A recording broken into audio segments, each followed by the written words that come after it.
And I think that, for example, Christ reveals something about the pattern of reality and the way that we participate in reality, which cannot be, let's say, cannot be overstated. Like what he Hmm. reveals about reality there's just no competition. There's nothing that competes with his story. It's his Yeah. story. The story of Christ is so shattering, especially when you start to understand kind of symbolic categories, especially Yeah. when you understand them in other cultures and in other myths. The categories that Christ presents and the categories that he smashes together in his Yeah. story is just so shattering. It's like it's hard to look at it. Every time I try to think of the crucifixion, I'm always reduced to like blah, blah. I have insights and then they just no, they're not enough. Like there's just Yeah. Christ just smashes all the stories together. And I hate to just say that without giving examples. People can find a thousand examples on my channel where I show that like Jesus is not like another myth story. It just Yeah. isn't. I don't know what to tell you. He's like all the gods and none of the gods at the same time. Yeah. Yeah. Yeah.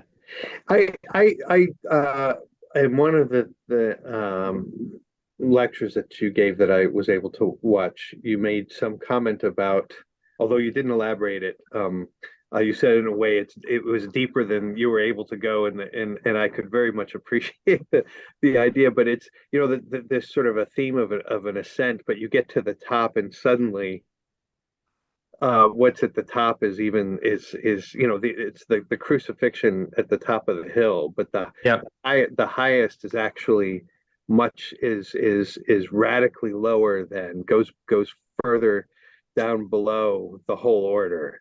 Yeah. There's a kind of dramatic reversal that you have that seems to me a really crucial point, and also I guess it's just more abstract way of saying what you've been talking about, the shattering.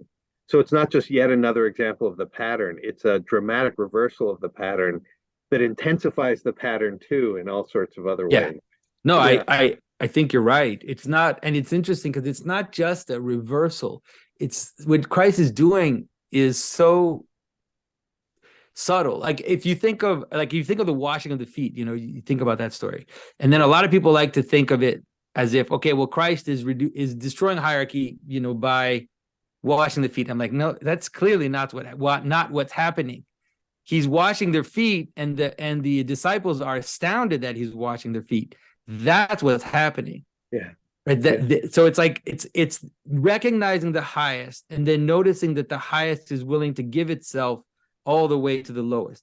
yeah, Christianity seems to be something like that. And so yeah, it actually transforms hierarchy, maintains hierarchy because you can't yeah, avoid right, hierarchy. It maintains it, but it transforms it as a union of love and a union of sacrifice. And it's yeah, like that's it. Like that's the key. You think like that's the key that the Neoplatonists were looking for. That's the key right. that they weren't looking for, but that they were kind of grasping around. They're trying to. Intuiting it. Yeah, That's right. yeah, And not just that, but like the idea of offering sacrifice, the problem of sacrifice, all these problems that people for millennia have been trying to figure out in an embodied way. All of a sudden, you have this story where you know it where on the one hand you have the highest, the Son of Man, the one who sits at the right hand of the Father, who then descends into death, yeah, and then he takes us all and he brings us back. right. You can't. Is there? There's When people nothing say better. that the story of Christ is a Catabasis story, that it's just like Ulysses going into Hades or all these different characters going to Hades. I'm like, no, it's not. It's not, because Christ goes there, and then when he comes back, there's no one left. So Yeah, what's the can you get another story after that? Like what other story are you going to tell after that story? yeah, yeah, yeah. That's wonderful. Yeah, yeah. I mean, even though, I mean, as you say, the extraordinary thing is that as soon as you see the absolute uniqueness of that story, then suddenly you see intimations of it in other places. I mean, I Yeah. think that that's my reading of Plato's Republic. The philosopher who returns to the cave, and precisely in order to liberate, to bring them back up. I mean, there's an extraordinary dramatic reenactment of this kind of reversal that is a reestablishment of and realization, in fact, of the hierarchy.